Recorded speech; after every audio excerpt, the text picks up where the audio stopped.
اللہ زندگی کی تنگی دور کرتا ہے۔ فرمایا جو درود و سلام پڑھتا ہے قیامت کے دن وہ لوگوں سے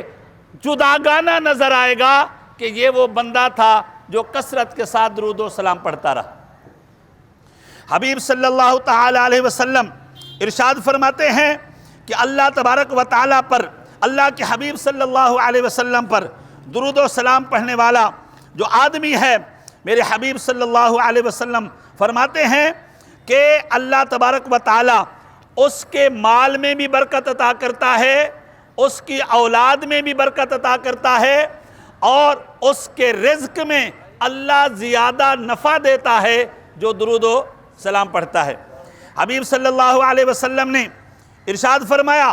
اگر دشمنوں پر مدد چاہو، دشمنوں پر غلبہ چاہو، دشمنوں پر حاوی ہونا چاہو، درود و سلام پڑھو، اللہ اس کی برکت سے دشمنوں پر غلبہ عطا کرے گا۔ اور میرے حبیب صلی اللہ علیہ وسلم نے ارشاد فرمایا جو چاہے کہ میری زیارت اسے ہو جائے، میرا جلوہ اسے نصیب ہو جائے، میرا چہرہ اسے نصیب ہو جائے اور میری وہ زیارت کرے، وہ کثرت کے ساتھ درود و سلام پڑھے، اللہ اس کو میری زیارت کرا دے گا۔ اللہ اکبر۔ حبیب صلی اللہ علیہ وسلم نے ارشاد فرمایا جو درود و سلام پڑھتا ہے تو مرنے سے پہلے اللہ دنیا میں اس کو جنت میں ٹھکانہ دکھا دیتا ہے، جنت میں ٹھکانہ دکھا دیتا ہے۔ تو دوستو درود و سلام پڑھنے کے بڑے برکات ہیں، بڑے فضائل ہیں، اور بڑی اللہ تبارک و تعالیٰ کے حبیب صلی اللہ علیہ وسلم نے ارشاد فرمایا اگر کوئی شخص مجھ پر ایک مرتبہ درود پڑھتا ہے اللہ تبارک و تعالیٰ اس پر 10 رحمتیں اتارتا ہے، اللہ تبارک و تعالیٰ اس کے 10 گناہوں کو مٹاتا ہے، اللہ تبارک و تعالیٰ اس کے جو ہے وہ 10 درجے بلند کرتا ہے، اللہ اس کی روزی کی تنگی کو دور کرتا ہے، اللہ اسے جہنم سے آزادی نصیب کرتا ہے۔ درود و سلام پڑھنا چاہیے، عادت بنانا چاہیے، اس لیے کہ یہ وہ عمل ہے ہم تو کبھی کبھار کرتے ہیں، اللہ بھی ہر وقت کرتا رہتا ہے اور اس کے فرشتے بھی ہر وقت کرتے رہتے ہیں۔ اللہ اکبر۔ حبیب صلی اللہ علیہ وسلم حدیث پاک میں ہے، نبی مکرم صلی اللہ تعالی علیہ وسلم ارشاد فرماتے ہیں قیامت کا دن ہوگا اور ایک میرا امتی نامہ اعمال لے کر کے جب وہ میزان پر پہنچے گا اور اس کے نامہ اعمال کو تولا جائے گا، اس کے نامہ اعمال کا وزن کیا جائے گا، تو اس کا نامہ اعمال جو ہے وہ نیکیوں بھرا نہیں ہوگا، نیکیاں اس میں کم ہوگی، تو وہ اس کا نامہ اعمال ہلکا ہو جائے گا، نامہ اعمال کا ترازو کم ہو جائے گا، نیکیاں کم ہو جائیں گی۔ حبیب علیہ السلام ارشاد فرماتے ہیں اس کے لیے حکم ہو جائے گا اسے جہنم میں پھینک دیا جائے۔ میرے حبیب فرماتے ہیں میں پہنچ جاؤں گا وہاں پر اور میں اپنی پاکٹ اور جیب میں سے ایک پرچی نکالوں گا، فرشتوں کو کہوں گا فرشتوں نامہ اعمال دوبارہ تولو، نامہ اعمال کا وزن دوبارہ کرو۔ میرے حبیب فرماتے ہیں میں وہ پرچی رکھ دوں گا اس ترازو میں جس میں اس کی کم نیکیاں ہوں گی، جب دوبارہ وزن کیا جائے گا اس کی نیکیوں کا پلڑا بھاری ہو جائے گا، نیکیوں کا وزن زیادہ ہو جائے گا اور اس کو جنت میں لے جانے کا حکم دے دیا جائے گا۔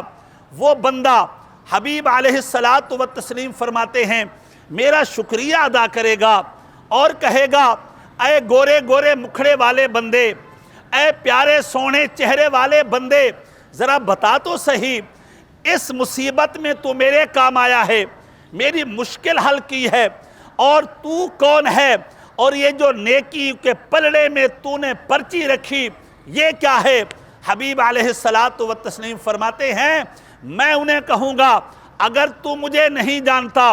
تو سن، میں تیرا آخری نبی محمد الرسول اللہ صلی اللہ علیہ وسلم ہوں اور تو میرا امتی ہے، اور جو میں نے اس پلڑے میں پرچی رکھی ہے، اس میں زیادہ کچھ نہیں لکھا ہوا تھا، تو نے ایک مرتبہ مجھ پر درود و سلام پڑھا تھا، آج وہ پرچی میں لے کر کے آیا ہوں، نامہ اعمال میں رکھی ہے، تیری نیکیوں میں اضافہ ہو گیا، تیری نیکیوں میں اضافہ ہو گیا ہے۔ دوستو یہ بات یاد رکھیے گا،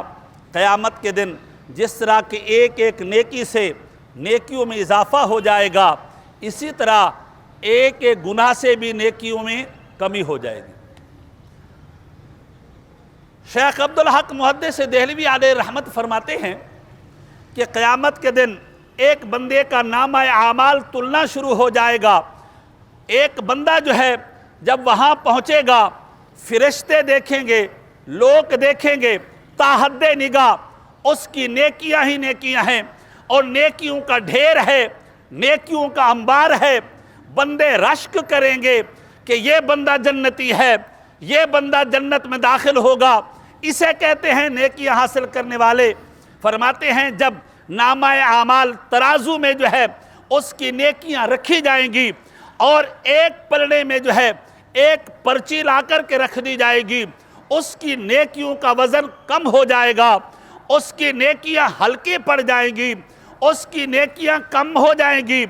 اور وہ ترازو جو ہے وہ ہلکا ہو جائے گا۔ ایک پرچی والا ترازو جو ہے وہ بڑھ جائے گا اور گناہ جو ہے اضافہ ہو جائے گا، گناہ والا وزن بھاری ہو جائے گا اور وہ بندہ کہے گا ذرا بتاؤ تو صحیح اس میں لکھا ہوا کیا تھا؟ اسے کہا جائے گا اس میں اور کچھ نہیں لکھا ہوا تھا، ایک مرتبہ تو نے اپنے والدین کے سامنے آواز اونچی کر کے اف کیا تھا، یہ وہ تیرا گناہ تھا جو ساری نیکیوں کو کھا گیا۔ اندازہ لگائیں، اندازہ لگائیں ہم اپنے والدین کے ساتھ کیا سلوک کرتے ہیں، ہم اپنے والدین کے ساتھ کیا رویہ اختیار کرتے ہیں، ہم اپنے والدین کے ساتھ جو ہے کس طرح کا برتاؤ کرتے ہیں، ہم اپنے والدین کے ساتھ جو ہے کس طرح کے مراسم اور تعلقات رکھتے ہیں۔ دوستو اللہ تبارک و تعالیٰ کے حبیب صلی اللہ علیہ وسلم پر درود و سلام پڑھنا بڑی فضیلت کی بات ہے، اور یہ بات یاد رکھیے گا لفظ صلاۃ اللہ بھی کرتا ہے، لفظ صلاۃ فرشتے بھی کرتے ہیں، اور لفظ صلاۃ و سلام مومن کی طرف بھی منصوبہ ہے۔ یاد رکھیے گا جب کہتے ہیں صلاۃ اللہ، اللہ صلاۃ پڑھتا ہے، ایک تو اس کا معنی یہ ہے اللہ اپنے محبوب کی تعریف کرتا ہے، اور دوسرا اس کا معنی یہ ہے اللہ اپنے محبوب پر رحمتیں اتارتا ہے، اللہ اپنے محبوب پر مغفرتیں اتارتا ہے، اللہ اپنے محبوب پر سلامتیاں اتارتا ہے۔ اور جب فرشتوں کو کہا جاتا ہے صلاۃ الملائکۃ، فرشتے درود پڑھتے ہیں، وہ حبیب صلی اللہ علیہ وسلم امام الانبیاء کے جو ہے وہ درجات کی بلندی کی دعا کرتے ہیں، اعلیٰ مراتب کی حصول کی دعا کرتے ہیں۔ اور جب مومن نبی صلی اللہ علیہ وسلم پر درود پڑھتا ہے تو مومن کے اوپر حق ہے وہ اپنے محبوب کے حق ادا کرے، اپنے محسن کے حق ادا کرے، اپنے معطی کے حق ادا کرے، اپنے قاسم کے حق ادا کرے۔ ہمارے پاس کوئی اور چائے نہیں ہے کہ ہم محبوب کا حق ادا کر سکیں اور محبوب کی غلامی کا حق ادا کر سکیں۔ ایک ہی طریقہ ہے کثرت کے ساتھ درود و سلام پڑھنا، گویا کہ حضور کی غلامی کا ایک حق ہے جو ادا کر رہے ہیں، حضور کی بارگاہ میں غلامی کا ایک حق ہے جو ہم ادا کر رہے ہیں۔ اللہ بھی درود پڑھتا ہے تو وہ رحمتیں اتارتا ہے، فرشتے درود پڑھتے ہیں، بلندی درجات کی دعا کرتے ہیں، اور مومن جب درود پڑھتا ہے تو وہ اپنے غلامی کا حق ادا کرتا ہے۔ علامہ فخر الدین رازی رحمۃ اللہ تعالی علیہ نے یہی لکھا، فرماتے ہیں جب اللہ درود پڑھتا ہے اور فرشتے بھی درود پڑھتے ہیں فَأَيُّ حَاجَةٍ إِلَىٰ صَلَاتِنَا، تو ہمیں درود پڑھنے کی کیا ضرورت ہے، ہمیں کیا ضرورت ہے کہ ہم درود پڑھیں؟ تو فرمایا پہلی وجہ یہ ہے قرآن پاک میں جگہ جگہ ہے وَاذْكُرُوا اللَّهَ، اللہ کا ذکر کرو، اللہ کا ذکر کرو۔ اگر ہم اللہ کا ذکر نہ کریں تو اللہ کا ذکر پھیکا پڑ جائے گا،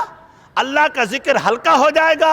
اللہ کا ذکر کم ہو جائے گا؟ فرمایا نہیں، جب اللہ کہتا ہے میرا ذکر کرو، ہم اللہ کا ذکر کرتے ہیں تو شان الوہیت کا اقرار کرتے ہیں، شان ربوبیت کا اقرار کرتے ہیں، اللہ کی الوہیت کا اور اس کی وحدانیت کا اقرار کرتے ہیں۔ فرمایا جب اللہ کہتا ہے تم میرے محبوب پر درود پڑھو، میرے محبوب کو تمہارے درود کی ضرورت تو نہیں ہے، لیکن تمہاری غلامی کا حق ادا ہو جاتا ہے، تمہارا اظہار غلامی ہو جاتا ہے۔ اللہ تبارک و تعالی ہمارا درس